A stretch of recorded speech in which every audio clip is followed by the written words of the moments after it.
Alright, this is Meme Investing for Dummies. I am Captain TARD, and we're going to get into some JP Morgan, something more long-term. Possibly long-term. I think there's a good trade on it, maybe in the short term. Short term by I mean like a couple months. But really, this is probably a stock you could hold for a long period, because they're a great bank. It's the bank I use. A lot of people use this bank. They're everywhere.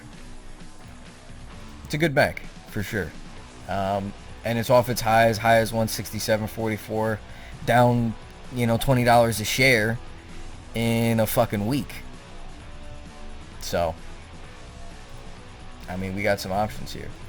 Significantly the past 2 days, significant decrease, $10 just the past 2 days. And just before, at 6:30, which is why I'm starting to record this video, and I wish time and sales would keep it up, but it disappears. There was a block trade at the close price of 147.92. It was 4 million shares. I can do that math for you real quick. Let me just pull up my calculator. Well, it was 4 million something, but we'll just do 4 million times 148. So that's like a $600 million bet that somebody just made.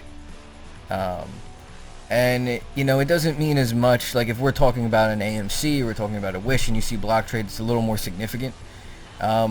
In JP Morgan, it doesn't necessarily mean that they think the stock's going to go up a significant amount, because the stock pays a dividend.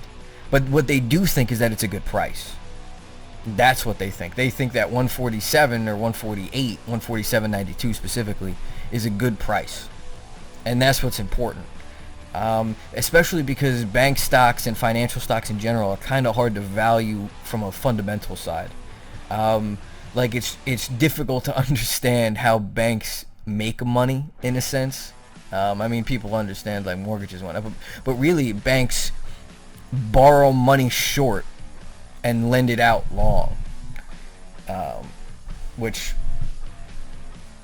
is, I'm already confused, especially because, again, of my learning disabilities. This is not financial advice, but as it's a good company, and we come look at the daily, it's up significantly, but this is its resistance point, right? This is the last bottom. I don't foresee it going any lower than this. What I foresee it doing is consolidating for a period of time and then coming back up. If something specific happens, like something with the yields change, like what you want is the spread to increase. You want the 10-year yield to rise and the 2-year yield to fall.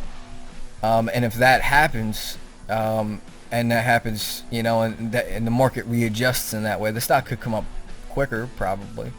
But again, that's not the concern right now. This is not a day trade. This is not to make your tendies to get out of your mom's basement.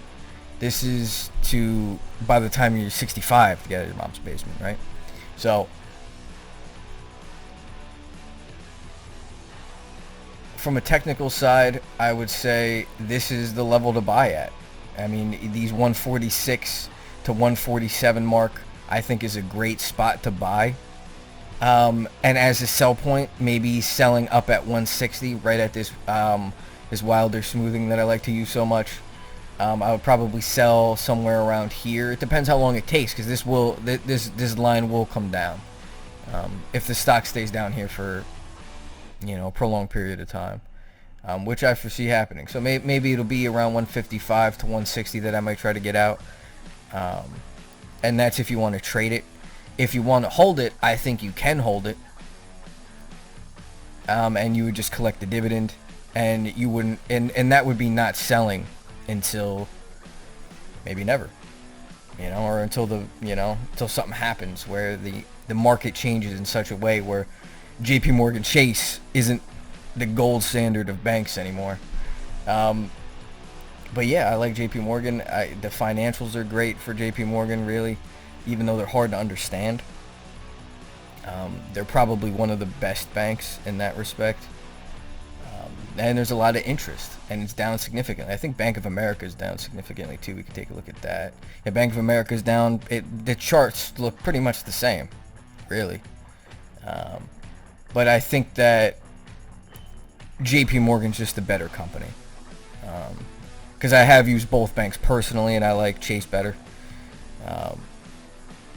But yeah, I mean that's pretty much it. I mean, we just wanted to talk about JP Morgan a little bit, tell you guys what I'm doing, the positions I'm going to be taking, why I like it. It's down significantly. It's a good bank. There's institutional interest in it, and I think we could see some upside on it. I think this is a good time to either average in higher or load in. I have some of this in my IRA. I have an average price of like 94, 95 is my average price in the IRA.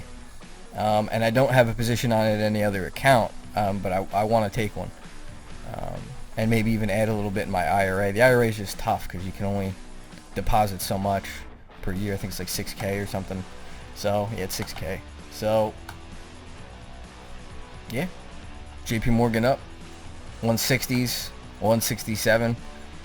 In 20, 30 years, who knows? Who knows what it could be. Alright, peace guys.